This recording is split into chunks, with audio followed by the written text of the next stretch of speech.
لیکن اللہ کی مشیت دیکھو کہ حضرت علی کے باپ ابو طالب کو کلمہ نصیب نہ ہوا، وہ کلمہ پڑھ کر کے دنیا سے نہیں گئے۔ بہرحال ہم حضرت علی کے باپ ابو طالب پر کوئی بحث نہیں کرنا چاہتے ہیں۔ آقا کریم صلی اللہ علیہ وسلم کو ان سے بڑی محبت تھی اور پوری زندگی تک وہ سرکار سے محبت کرتے رہے۔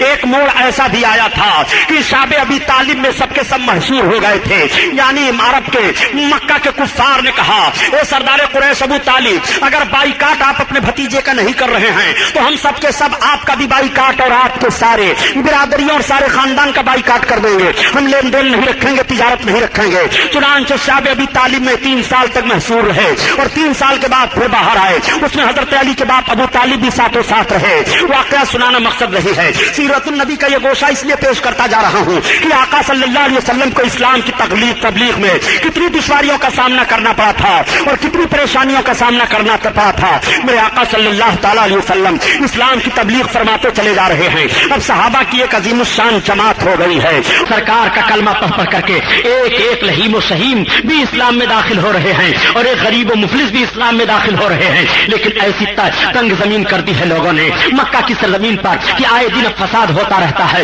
میرے سرکار صلی اللہ تعالی علیہ وسلم ایک روز جلوہ افروز ہیں کہ وہی مکہ ہے، مکہ کی سرزمین سے ام ہانی کا گھر ہے اور حضرت ام ہانی کے گھر سے سرکار کی معراج ہوتی ہے۔ اب سیرت النبی کا ایک گوشہ ادھر آپ دیکھ لیجئے، معراج پر چلا جاتا ہے، کبھی انشاءاللہ تعالی معراج کے مکمل عنوان پر بیان ہو جائے گا۔ اب آپ زندگی کا یہ گوشہ ملاحظہ فرمائیے، جب میرے سرکار معراج شریف سے واپس تشریف لائے اور لانے کے بعد آقا کریم نے اعلان کیا کہ میری معراج ہوئی ہے، میں نے بیت المقدس کو دیکھا ہے، یہ دیکھا وہ دیکھا، جنت و دوزخ کو دیکھا، ساری چیزوں کو بیان کرنے لگے۔ تب تک ابو جہل سنا اور سننے کے بعد یہ کودنے لگا اور کودتا ہوا یہ گیا، کہا وہ دیکھو ابھی تک تو محمد کہتے تھے کہ میں نبی ہی ہوں، رسول ہوں، اور اب تو وہ کہہ رہے ہیں کہ میرے خدا نے مجھ کو آسمان پر بلایا اور میں نے بیت المقدس دیکھا، یہ دیکھا وہ دیکھا، وہ تو ساری باتیں بتا رہے ہیں۔ تب تک حضرت ابو بکر مل گئے اور جیسے ابو بکر ملے تو ابو جہل نے کہا سنیے ذرا سنیے، کیا بات ہے؟ کہا آپ جس نبی کا کلمہ پڑھ رہے ہیں محمد نے کیا اعلان کیا ہے آپ نے سنا؟ کہا کیا اعلان کیا؟ کہا وہ تو اعلان کر رہے ہیں کہ میری معراج ہوئی،